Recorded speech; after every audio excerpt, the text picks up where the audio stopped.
Alors, tu vas nous dire que des fruits et des légumes peuvent aider à prévenir ou même soulager ou, je ne sais pas, guérir le cancer. Dis non, parce que moi, du coup, là, je m'en vais au marché de légumes tout de suite, là.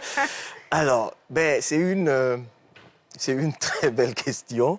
Déjà, pour que les gens comprennent, lorsqu'on parle de cancer, c'est le développement de manière inappropriée des cellules. C'est ça.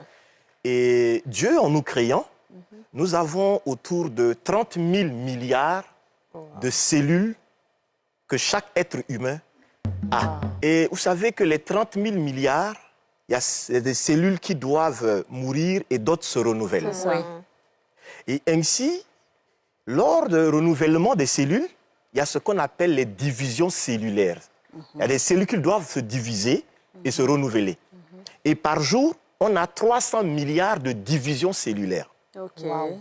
Lors de ces 300 milliards de divisions cellulaires, il y a certaines cellules qui n'arrivent pas à bien se diviser.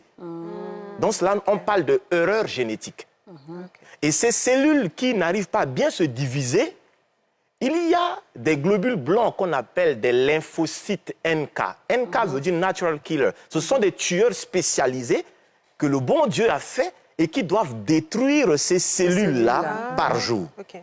Et par jour, nous avons autour de 100 000 cellules tumorales ou bien cancéreuses qu'il faudrait détruire par jour. Wow. Donc ça veut dire que vous et moi, tous les jours, nous produisons des cellules qui sont soit cancéreuses et qu'il faudrait les détruire. Wow. Okay. C'est important que les gens comprennent cela. sûr. Clairement. Et donc, si tes lymphocytes NK ne sont pas aptes à détruire totalement, ces cellules-là qui ne sont pas bien détruites vont après se réunir, former un amas, et d'où on va maintenant peut-être au niveau des seins palper, on dit que non, il y a eu une masse et tout cela. Donc il faudrait que les gens comprennent. Ah ouais. Okay. Maintenant, qu'est-ce qui contribue à ce que les lymphocytes NK soient inaptes à vouloir détruire totalement ces cellules cancéreuses? Oui. Le premier élément, c'est ce qu'on appelle une alimentation ultra transformée. Cela veut dire quoi? Ça veut dire que lorsque aujourd'hui, tu as une alimentation tellement sucrée, avec une alimentation également avec beaucoup de protéines, surtout animales, surtout les grillades. Oui, c'est important qu'on en parle. Poulet braisé, tout ça là. Mais bien sûr, parce que vous savez... ça, docteur. Non, mais il faut qu'on en parle. Vous savez, par jour, on a besoin de 80 à 120 grammes de protéines par jour. Cela veut dire quoi? Une cuisse de poulet est suffisant. Mais imaginez qu'une personne s'assoit à 20 heures. Et lui seul, il fait commande de demi-poulet ou bien un poulet entier, bien grillé, bien noir, et il mange cela tous les jours. Ah ouais. C'est une alimentation inflammatoire. Oui. Associé à cela, des fritures. Il va ajouter des halocos, des frites de pommes. Et donc, tout ce que nous mangeons est hyper cuit. Oui. Et cela va voler l'oxygène, va rendre notre corps acide et réduire la capacité des lymphocytes NK à être aptes à détruire les cellules cancéreuses. OK, Alors, d'accord. Donc ça, c'est le premier élément. Ça, c'est le premier élément. Le deuxième élément, les boissons alcoolisées. Oui. Une forte consommation de boissons alcoolisées, effectivement, vont rendre également le corps, ça va créer l'inflammation et réduire aussi la capacité des lymphocytes NK. OK. Regardons un peu aujourd'hui comment on prend les boissons alcoolisées de manière vraiment exagérée. C'est vrai. Ou bien les boissons sucrées raffinées. Ouais. Très tôt, déjà, regardons ce que nos enfants mangent. À l'école, les goûters, c'est hyper sucré. Ouais. À la maison, c'est hyper sucré. Ouais. Dès lors qu'il a déjà un peu d'argent, il veut aussi continuer à manger hyper sucré. Les noms des viennoiseries, tout ce que nous mangeons. Donc très tôt, nous réduisons les capacités des lymphocytes NK à être aptes à détruire les cellules cancéreuses. Donc ça nous expose déjà. Donc notre alimentation aujourd'hui, si on veut prévenir véritablement le cancer, ben, on est obligé d'avoir ce qu'on appelle une alimentation laser. Laser. Oui, c'est une alimentation anti-cancer, repartir dans le règne végétal. Très bien. Mais alors, ça veut dire, bon, répartir dans le règne végétal, ça veut dire que tout ce qui va être protéines animales comme viande, c'est à éliminer ou à réduire. Et dans quel enfin, à quelle proportion est-ce qu'on doit manger ça, par exemple, dans la semaine? Est-ce qu'on peut manger de la viande tous les jours ou alors est-ce qu'il faut manger 2-3 fois dans la semaine? Comment est-ce qu'on fait? Alors, une excellente question. Notre corps a besoin des protéines pour son fonctionnement.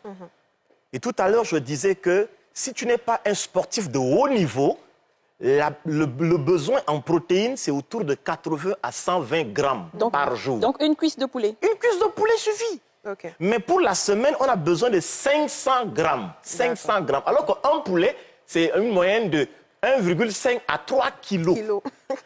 Ah, docteur. Donc, imaginez, manger quoi à la place? Mais en fait, le problème qui se pose, c'est que nous mangeons de manière exagérée. C'est ça. Imaginez qu'on se retrouve à 2, on dit qu'on va pour un brunch et puis on touche un cabri. On est à 3. Donc, c'est le génocide alimentaire ou bien c'est un championnat alimentaire. Tiens.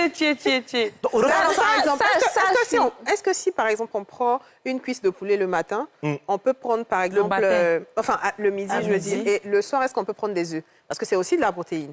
exactement. En fait, on peut prendre... Oui, si c'est une cuisse le matin, le soir, on peut prendre peut-être un œuf, il n'y a pas de souci. Ok. Mais il ne faut pas qu'on exagère.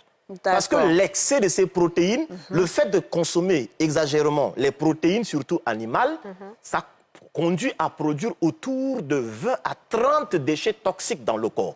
Mais je peux comprendre ça parce que même en début d'émission, Aurélie disait qu'elle était fatiguée parce qu'elle venait de dévorer des Dévorer, j'adore. côtelettes de bœuf. Elle en a pris 5 morceaux. Elle est en train de manger. C'est la vérité, on a vu ton plat.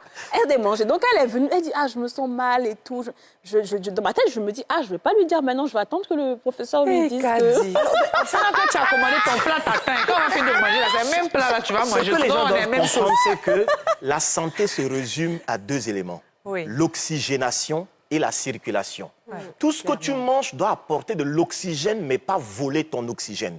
Alors que tout ce qui va au feu détruit une bonne partie et vient plutôt voler notre oxygène.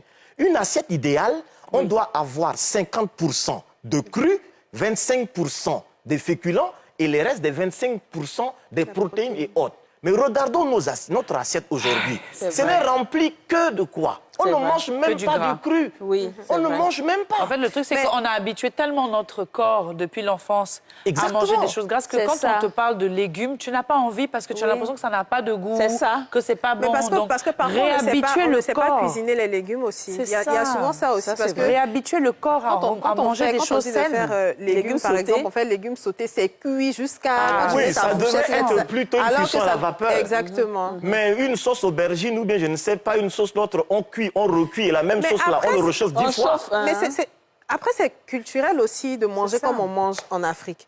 Est-ce que l'ethnicité, finalement, a un impact sur la prolifération des cancers, notamment le cancer du sein? Alors, une excellente question.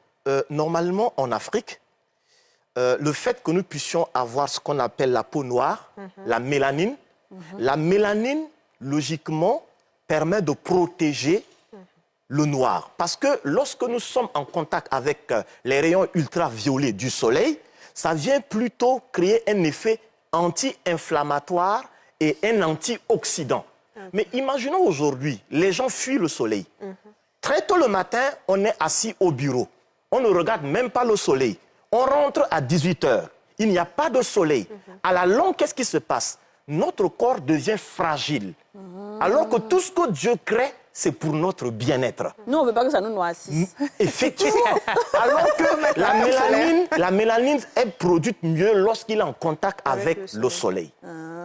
D'accord. À contrario aussi, trop de soleil, c'est pas bon. Ça peut créer aussi des Alors, cancers. lorsque tu es celui qui a beaucoup de mélanine, qui est noir foncé, ça le protège. Mais D'accord. celui qui est peut-être métissé, Oui. lui, par contre, a besoin d'utiliser parfois des crèmes solaires, solaires. pour l'aider. C'est pourquoi vous allez vous rendre compte que le cancer, par exemple, de la peau est plus élevé, par exemple, en milieu, par exemple, chez les Blancs, par rapport aux Occidentaux, Noirs. oui. Donc, la mélanine nous protège. C'est pourquoi, par exemple, utiliser certains produits cosmétiques. Parce que certains produits cosmétiques contiennent des perturbateurs endocriniens que eux également exposent parce qu'ils vont apporter beaucoup de déchets métaboliques qui vont réduire le système immunitaire et réduire la capacité de lymphocyte NK vous à arrêtez. Arrêtez le détruire chat, les arrêtez. cellules cancéreuses. Arrêtez le Donc chat. c'est bien beau de se faire belle. Mais il faut savoir quel type de produit utiliser pour protéger sa santé.